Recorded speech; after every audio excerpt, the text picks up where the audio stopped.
पता चला कि उन्होंने नाम इस्तेकाम पाकिस्तान पार्टी जो है वो रखा है और ना उसका कोई नज़रिया है ना कोई मंशूर है कि जो उन्होंने नाम रखा हमारा मंशूर हमारा नारा उन्होंने चुराया। ये तो खुलम खुला चोरी और सीना जोरी के मुतरादिफ है। हमारा नारा मुस्तहकम पाकिस्तान है। आप देखें तो उन्होंने भी मुस्तहकम पाकिस्तान का नारा लगाया जो कि ये बुनियादी तौर पर भी गलत है और लीगली तौर पर भी उन्होंने इलेक्शन एक्ट 2017 की खिलाफ वर्जी की है। मेरा ख्याल है जहांगीर तरीन साहब और उनके ग्रुप ने अवाम को कंफ्यूज करने की एक नाकाम कोशिश की है। उन्होंने नज़रिया नाम नारा सब कुछ चुरा के अगर वो कौमी लीडर हैं तो उन्हें नाम अपना चेंज करना चाहिए। उन्होंने इसलिए रब्ता भी नहीं किया क्योंकि उन्हें लग रहा है कि हम जितना रब्ता करेंगे जितना बोलेंगे उतना ज़्यादा उनके लिए नुकसानदेह, तो इसलिए वो घबराए हुए हैं। उनके पास कोई ऑप्शन नहीं है, उन्हें ज़रूर चेंज करना होगा। जिसको सुप्रीम कोर्ट ऑफ पाकिस्तान ने नाअहल करार दिया है, पाकिस्तानी सियासत में हिस्सा लेने से मना किया गया है जहांगीर तरीन साहब को, वो कैसे एक नई पार्टी की बुनियाद इस किसी और पार्टी के नाम पर रख सकते हैं। अस्सलाम वालेकुम, एबीएन से मैं हूँ ज़ाहिदा। उम्मीद करते हैं आप सब खैरियत से होंगे जहाँ भी होंगे। आजकल पाकिस्तान में सियासत का बहुत शोर है, कुछ पार्टियाँ बन रही हैं, कुछ पार्टियाँ टूट रही हैं और एक नई पार्टी सामने आई इस्तेकाम पाकिस्तान, उसकी ज़ोरों शोर से तैयारियाँ जारी हैं। कुछ बंदे आ रहे हैं, कुछ बंदे जा रहे हैं। तो अभी वो पार्टी लॉन्च नहीं हुई अब्दुल अलीम ख़ान की, अभी कोई इलेक्शन कैंपेन भी इसी तरह से नहीं चल सकी। उससे पहले ही उनके दावेदार सामने आ गए हैं कि कॉपीराइट का इशू आ गया अब्दुल अलीम ख़ान साहब को कि वो पार्टी पहले से मौजूद है, कि उसको उसकी बुनियाद जो है रखी है वो 2 साल पहले रखी गई थी, लेकिन ये दोबारा से नाम रखा गया, ये नाम चुराया गया। तो हमारे साथ मौजूद है अहमद कलीम साहब, जिन्होंने ये दावा किया है कि पार्टी मेरी है और मैं लीगल नोटिस भी भेज चुका हूँ। तो इससे पूछते हैं ये कहानी कैसे शुरू हुई, ये पार्टी आपने कब शुरू की थी, अब लीगल नोटिस भेज दिया तो आगे करेंगे क्या? अस्सलाम वालेकुम सर। वालेकुम सर, ये आपने इस्तेकाम पाकिस्तान पार्टी बनाई है, तो अभी अब्दुल अलीम ख़ान दावा कर रहे हैं कि हमारी पार्टी है, तो आप कैसे दावा कर सकते हैं कि मैंने 2 साल पहले ये जब रजिस्टर्ड कराई थी? अच्छा, ये ना इस्तेकाम पाकिस्तान तहरीक हमारी पार्टी का नाम है और इस्तेकाम पाकिस्तान तहरीक की बुनियाद हमने 25 दिसंबर 2021 को रखी थी और ये एक तारीख़ी दिन है। फिर ये तकरीबन 17 मई 2022 को बाकायदा तौर पर इलेक्शन कमीशन ऑफ पाकिस्तान से रजिस्टर्ड हो गई थी और हम तकरीबन 1 साल से मुसलसल कैंपेन कर रहे हैं, डोर टू डोर वर्क कर रहे हैं। हमने इंतखाबी मुहिम में हिस्सा लिया हुआ है। तो अचानक से हमें पता चला कि जहांगीर तरीन साहब जो है वो अपनी पार्टी को बनाना चाह रहे हैं। फिर उन्होंने पता चला कि जी उन्होंने कोई 3 नाम सजेस्ट किए हैं। तो मैं पहले बड़ा हैरान हुआ कि जहांगीर तरीन साहब पार्टी बनाना चाहते हैं, वो कैसा नज़रिया जो 3 नामों के साथ सोचा जा रहा है और वो 3 नाम कोई उनके जो है वो जहन में आ रहे हैं। फिर पता चला कि उन्होंने नाम इस्तेकाम पाकिस्तान पार्टी जो है वो रखा है, ना उसका कोई नज़रिया है ना कोई मंशूर है और नाम रख दिया रातों रात अचानक। तो हमें जब पता चला कि हो सकता है उनकी नज़र में कोई उसका नज़रिया भी हो, कोई मंशूर भी हो, अगर उन्होंने पार्टी शुरू की है। ये तो जब इंसान कोई पार्टी शुरू करता है वो उसने नज़रिया या मंशूर तो सोचा हुआ होता है। आप ठीक कह रही हैं, लेकिन अगर हो ऐसा तो फिर कोई भी शख्स 3 नाम नहीं देखता, वो एक ही नाम उस नज़रिए के मुताबिक देखता है जो उनका नज़रिया होता है।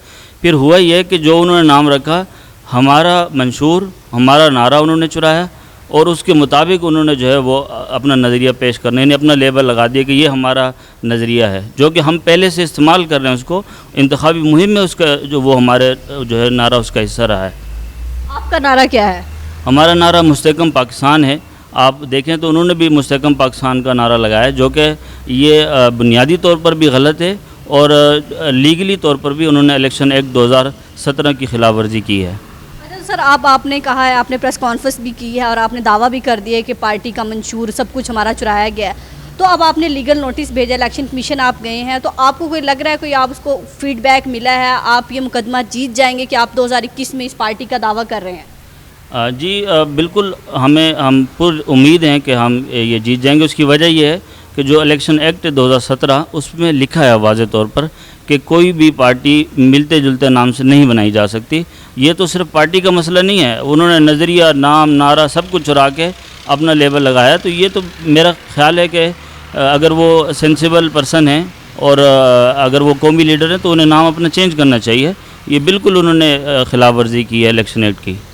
सर, अब आप सिर्फ अलीम ख़ान को या जो भी इस पार्टी के अहदेदार हैं उनको सिर्फ मीडिया के ज़रिए पैगाम दे रहे हैं, प्रेस कॉन्फ्रेंस के ज़रिए दे रहे हैं, लीगल नोटिस भेज रहे हैं, या कोई आपने मुलाकात बात करने की कॉल शॉल करने की भी कोशिश की है कि ये हमारा नाम था या उनका कोई मौक़िफ़ लेने की कोशिश की हो आपने? ये देखें, जो लीगल नोटिस भेजा है और हमने इलेक्शन कमीशन में पिटीशन भी दायर किया है, ये उनके लिए उनको बताना ही मकसूद है कि ये एक जवाब ही है कि जो आपने किया है बिल्कुल गलत है और आप अपना नाम बदलें, कोई ऐसा नाम रखें जो आपके ज़ाती नज़रिए से मुताबिकत रखता हो।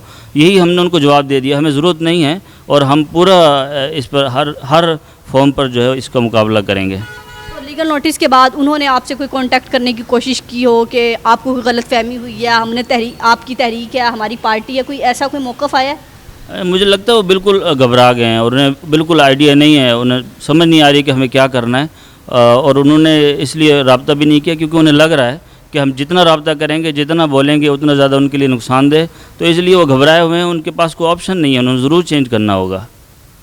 अच्छा सर, अगर आपने पार्टी बना लिया है, अब्दुल अलीम ख़ान ने भी इसी नाम से, अगर अब्दुल अलीम ख़ान साहब कहें कि मेरी पार्टी में आप शामिल हो जाएं, नाम भी यही है, नज़रिया आपके पास है, मंशूर भी वही है, आपको कोई सीनियर ओहदा भी दे देते हैं, तो क्या आप जाना पसंद करेंगे? मेरे लिए बड़ी हैरानकुन बात है कि आप ये कह रही हैं, जबकि एक पार्टी रजिस्टर्ड है और पिछले 2 साल से मुसलसल काम कर रही है, तो ये उन्हें सोचना है कि उन्हें कहाँ जाना है। हमारे पास तो पार्टी मौजूद है, हमें ज़रूरत नहीं किसी और पार्टी में जाने की।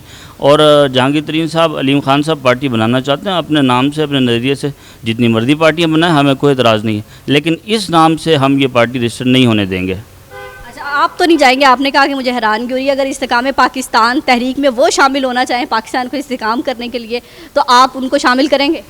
जी ज़रूर, हम उन्हें वेलकम करते हैं अगर हमें उनके जो तरीक़ेकार से हम इत्तेफाक करते हुए, क्योंकि ये सब चीज़ें देखी जाती हैं मौके पर कि उनका नज़रिया, उनकी सोच क्या है, वो वाकई हमारी पार्टी का नज़रिया उससे मुताबिकत रखते हैं। ये सिर्फ कह रहे हैं तो उसके मुताबिक हम देखेंगे और अगर ऐसा हुआ तो हम ज़रूर वेलकम करेंगे। जी, हमारे साथ मौजूद हैं सीनियर नायब सदर इस्तेकाम पाकिस्तान तहरीक जो है पार्टी है, उनसे पूछते हैं कि वो सीनियर नायब सदर कब से हैं और इस पार्टी का जो है नाम भी चुराया गया है, तो उनका मौक़िफ़ क्या? अस्सलाम वालेकुम। वालेकुम सलाम। आप तो सीनियर नायब सदर बनी हैं, तो पार्टी का नाम ही चोरी हो गया। जी बिल्कुल, 2025 में जब इस पार्टी की बुनियाद रखी, 25 दिसंबर 2021 में जब इस पार्टी की बुनियाद रखी गई थी, तो उस वक्त जो हमारी कोर कमेटी बनी थी या जो बुनियादी अरकान थे उसमें मेरा नाम भी शामिल था, क्योंकि ये चंद लोगों ने एक मुश्तरका जदोजहद शुरू की थी और उसके नतीजे पे अल्लाह ताला ने हमें इस जदोजहद में कामयाब किया, हम पार्टी रजिस्टर करवाने में कामयाब हुए। हमने उस वक्त ये सोचा था कि पाकिस्तान को इस वक्त एक ऐसे झंडे तले मुत्तहिद करने की ज़रूरत है जिसमें हर हाथों आम इस मुल्क के लिए मुखलिस होकर मुत्तहिद हो जाए, ना कि अपनी अपनी पार्टीज़ के झंडे तले अलग अलग पाकिस्तानी कौम ग्रोहों में बढ़ जाए। तो ये हमारी एक सोच थी जिसको लेकर हम चले थे। और जब 2022 में ये पार्टी बाकायदा रजिस्टर्ड हो गई, 2023 के इंतखाबात में हमने हिस्सा लिया, ज़िमनी इंतखाबात में और सूबाई असम्बली के जो इंतखाबात के पंजाब के, उसमें हमारे नॉमिनेशन पेपर्स इसी नाम से इस्तेकाम पाकिस्तान। सीट आप जीते भी थे जब आप इलेक्शन में खड़े हुए थे, आपने कहा ज़िमनी इलेक्शन में हमने हिस्सा लिया, कोई सीट आपने विन भी की थी? जी, मैं उसी को कंटिन्यू कर रही थी कि 2023 में जो ज़िमनी इंतखाबात अनाउंस हुए थे और फिर सूबाई असम्बली पंजाब के इंतखाबात अनाउंस हुए थे, उसमें हमारे कैंडिडेट्स के जो नॉमिनेशन पेपर्स थे वो सिक्के के निशान के ऊपर जो इस्तेकाम पाकिस्तान तहरीक का निशान है उस पर एक्सेप्ट हो गए थे, लेकिन वो अनफॉर्चुनेटली इंतखाबात नहीं हो सके। लेकिन जब भी आइंदा मुस्तकबिल में इंतखाबात होंगे, हमारी कोशिश ये होगी कि हम मुल्क के हर हिस्से से अपने नुमाइंदे न सिर्फ खड़े कर सकें बल्कि आवाम को एक ऐसे नज़रिए के तहत पूरी कौम को मुत्तहिद कर सकें जिसका बुनियादी नारा जो है इस वक्त सिर्फ और सिर्फ इस्तेकाम पाकिस्तान तहरीक लगा रही है कि ये कौम मुत्तहिद होकर इस मुल्क को मुस्तहकम और मजबूत करने के लिए इकट्ठी हो जाए। रही ये बात कि इस पार्टी का नाम जो है वो चुराया गया है, इस पार्टी के नाम पे बेसिकली एक और पार्टी का ऐलान किया गया है जो जहांगीर तरीन साहब और अलीम खान साहब ने अपनी पार्टी इस्तेकाम पाकिस्तान पार्टी के नाम से रजिस्टर करवाने का ऐलान किया है। मैं समझती हूँ कि ये पाकिस्तान के दस्तूर के मुताबिक और जितने अखलाकी ज़ाब्ता अखलाक हैं या सियासी ज़ाब्ता अखलाक हैं उनकी खुल्लम खुल्ला खिलाफ वर्जी है और उनको चाहिए कि वो अपने ज़ाती नज़रिए की बुनियाद पर कोई अपनी पार्टी का नाम तश्कील दें जो उनके नज़रिए से मुताबिकत रखता हो। अगर एक ऐसा शख्स जो जिसको सुप्रीम कोर्ट ऑफ पाकिस्तान ने नाअहल करार दिया है, पाकिस्तानी सियासत में हिस्सा लेने से मना किया गया है जहांगीर तरीन साहब को, वो कैसे एक नई पार्टी की बुनियाद किसी और पार्टी के नाम पर रख सकते हैं? ये तो खुल्लम खुल्ला चोरी और सीना जोरी के मुतरादिफ है। तो हम अपने हक़ का दिफा हर फोरम पर करेंगे और ये आपसे आज की मुलाकात भी उसी जद्दोजहद का हिस्सा है। अच्छा मैम, जैसे आपने कहा कि हमने एक नज़रिए के तहत और कौम को एक झंडे तले मुत्तहिद करने के लिए पार्टी बनाई थी, लेकिन अभी तो सियासी जमातों को बहुत चैलेंजेस आते हैं, ज़ाहिर टाइम लगता है एक पार्टी बनाने में। तो पहला चैलेंज ये आ गया, तो आपको क्या लग रहा है कि इस चैलेंज से निपटना कितना मुश्किल है? क्योंकि दूसरी साइड पे वो लोग हैं, आपको पता है कि वो कौन लोग हैं, तो किस तरह ये जंग आपको लग रहा है कि आप जीतेंगी? इंशाल्लाह बिल्कुल 100% जीतेंगे। और अल्हम्दुलिल्लाह आवाम की जितनी सपोर्ट, आपने ये कहा कि आपको शुरू में ही चैलेंजेस का सामना आ गया, तो मेरा ख्याल है अल्लाह ताला ने जिनके लिए कामयाबी मुकद्दर की होती है, चैलेंजेस हमेशा उन्हीं को जो है वो दरपेश होते हैं।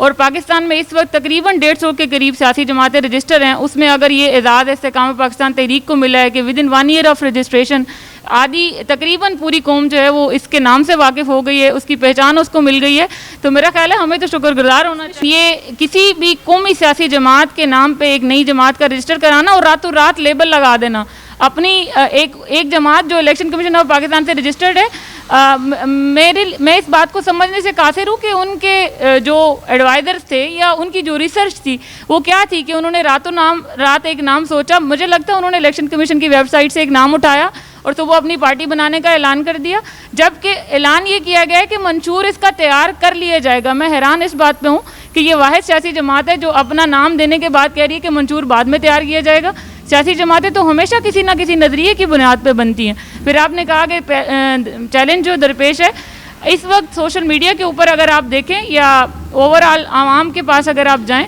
तो आपको अंदाज़ा होगा कि जहांगीर तरीन साहब की पार्टी जो है वो कहाँ स्टैंड कर रही है और आवाम का उसके बारे में रिस्पॉन्स क्या है। और इस्तेकाम पाकिस्तान तहरीक को हर पाकिस्तानी ने, चाहे वो किसी भी और सियासी जमात से भी ताल्लुक़ रखता था, उसने हमारे कॉज को और हमारे राइट को न सिर्फ तस्लीम किया है बल्कि हम बाकायदा, हमें लोगों की कॉल्स और मैसेजेस आए हैं, बाकायदा लोग खुद हमसे आके मिले हैं कि हम इस कॉज में आपके साथ हैं, ये आपका राइट है जो आपको मिलना चाहिए और इस जदोजहद में हम आप इसके साथ खड़े हैं, पूरी पाकिस्तानी कौम साथ खड़ी है। सीनियर नायब सदर हैं आप, पार्टी के बहुत बड़े बड़े फैसले ले सकती हैं, मशावरत में शामिल होती हैं आप, तो अगर अब्दुल अलीम खान या कोई भी बंदा आपसे रब्ता करता है, जहांगीर तरीन हो गया, फिरदौस आशिक अवान जो आजकल कह रही हैं कि इस्तेकाम पाकिस्तान सिर्फ यही पार्टी ला सकती है, तो इनमें से कोई रब्ता करे और इस आपकी पार्टी में, आपकी तहरीक में जदोजहद में शामिल होना चाहे, तो आपका क्या रद्द-ए-अमल होगा? देखिए ये मैं यकीनी तौर पे ये बात समझती हूँ कि एक बहुत मुश्किल फ़ैसला होगा। उनकी सियासी जमात की बनावट पे अगर आप नज़र दौड़ाएं तो मेरा ख्याल है पाकिस्तानी कौम इस वक्त उस सियासी ग्रोह को पार्टी तस्लीम करने की तरफ रज़ामंद नज़र ही नहीं आती। हाँ, अगर वो अपनी इस जदोजहद में कामयाब हो भी जाते हैं तो हमें सबसे पहले उनके साथ बैठ के ये देखना और उनसे ये तय करना होगा कि आया क्या वो मुस्तहकम पाकिस्तान के नज़रिए से वाकई इत्तेफाक रखते हैं या ये जस्ट एक पब्लिसिटी स्टंट के तौर पर उन्होंने ये नारा जो है मुंतब इसलिए कर लिया है कि शायद वो पाकिस्तानी कौम की जो तवज्जो है वो अपने जानब मरकूज़ करवा सकें। अगर वो अपने इस नज़रिए में मुखलिस हैं और वो वाकई समझते हैं कि पाकिस्तानी कौम को इस वक्त एक होकर पाकिस्तान के इस्तेकाम और मजबूती के लिए कोशिश करनी चाहिए, तो सियासत में तो वर्किंग रिलेशनशिप किसी के साथ भी कायम हो सकता है और उसका इनकार हम ना आज कर रहे हैं ना आने वाले वक्त में करेंगे। और अगर इस्तेकाम पाकिस्तान तहरीक को वाकई कौमी सियासत के धारे में अपनी जगह बनानी है तो ऐसा हर शख्स जो मुखलिस होकर इस मुल्क के लिए काम करने पर रजामंद हो, चाहे वो जहांगीर तरीन साहब के ग्रुप में से हो या किसी और सियासी जमात और सियासी ग्रुप में से हो, हम उसको बिल्कुल वेलकम करेंगे। लीगल नोटिस भेजने के बाद कितनी मुतमईन है? मैं लीगल नोटिस भेजने के बाद हम एज एन सियासी जमात बहुत ज़्यादा ख़ुद को स्ट्रॉन्ग पोजीशन पे इसलिए महसूस करते हैं कि जब भी आप कोई लीगल एक्शन लेते हैं तो उसका मतलब है कि आप कहीं ना कहीं अपने आप को राइट समझते हैं और उसका आप दिफा कर रहे हैं। मेरा ज़ाती ख्याल है कि वो इस बारे में ज़रूर सोचेंगे और अगर वो ये समझते हैं कि वो इस्तेकाम पाकिस्तान तहरीक के नाम पर हमारी पार्टी का नाम जो है वो लेने में कामयाब हो जाएंगे, तो मैं ये बिल्कुल क्लियरली बताना चाहती हूँ कि इस नाम का दिफा हम हर फोरम पे करेंगे, चाहे वो उसके लिए अदालती चारा जो इख्तियार करनी पड़े या फिर अवाम के पास जाना पड़े, क्योंकि कैंपेन चलाने का इरादा है। अवाम के पास जाने से सवाल आया है कि आपने कहा कि अगर हमें इंसाफ, आपको पता पाकिस्तान में मिलते मिलते बड़ा टाइम लग जाता है, तो इलेक्शंस भी कोई पता नहीं कब हों, तो जल्दी भी हो सकते हैं, तो आप क्या आवाम के पास जाएंगी, ये शिकायत लेके, ये अपना मुकदमा लेके जाना चाहेंगी? अच्छा, इस पे मेरा ख्याल है हमें मुकदमा लेके जाने की ज़रूरत नहीं है। अवामी अदालत से फ़ैसला पहले ही हमारे हक़ में आ चुका है। जितनी सपोर्ट आप सोशल मीडिया पे अगर जाएं और उसको रिसर्च करें तो आपको इस्तेकाम पाकिस्तान तहरीक के नाम पर हमेशा वेल विशर्स मिलेंगे और विशेस मिलेंगी। आप किसी भी पोस्ट को देख लें, आप किसी भी सोशल मीडिया प्लेटफॉर्म को उठा के देख लें, और अगर आप इस्तेकाम पाकिस्तान पार्टी के नाम के नीचे जाके कमेंट्स चेक करें तो मेरा ख्याल है उनको मुझे बयान करने की ज़रूरत नहीं है। मेरा ख्याल है जहांगीर तरीन साहब और उनके ग्रुप ने अवाम को कन्फ्यूज़ करने की एक नाकाम कोशिश की है कि शायद जिसका फ़ायदा उन्हें इलेक्शन में मिल सके। मेरा ख्याल है पाकिस्तान की अवाम आज पहले से कहीं ज़्यादा समझदार है और वो इंतखाबात में उनको बेहतर तौर पर साबित करेगी कि मुस्तहकम पाकिस्तान के दावे की जो असल हकदार है वो इस्तेकाम पाकिस्तान तहरीक है, ना कि इस्तेकाम पाकिस्तान पार्टी है। बिल्कुल, दोनों की गुफ्तगू सुनी सदर और सीनियर नायब सदर की कि इस्तेकाम पाकिस्तान पार्टी में अब्दुल अलीम खान और जहांगीर तरीन से बहुत बड़ा ब्लंडर हुआ है। हम इस पार्टी के नाम का हर जगह पर दिफा करेंगे और हमें बहुत अच्छा रिस्पॉन्स है, सोशल मीडिया पर हो या आवाम का हो। तो ये रिस्पॉन्स अगर इसी तरह जारी रहा, हम ना सिर्फ मुकदमा जीतेंगे बल्कि अगले इलेक्शन में भी कहीं ना कहीं अपनी अच्छी जगह बना सकेंगे। अब ये फैसला वक्त करेगा कि इलेक्शन में जगह बनाते हैं या नहीं बनाते और इस पार्टी का आगे मुस्तकबिल क्या होता है। अपना और अपने प्यारों का ख्याल रखिएगा। मुझे दीजिए इजाज़त। अर्ज़ कैमरा मैन अरसलान सईद के साथ, अल्लाह हाफिज़।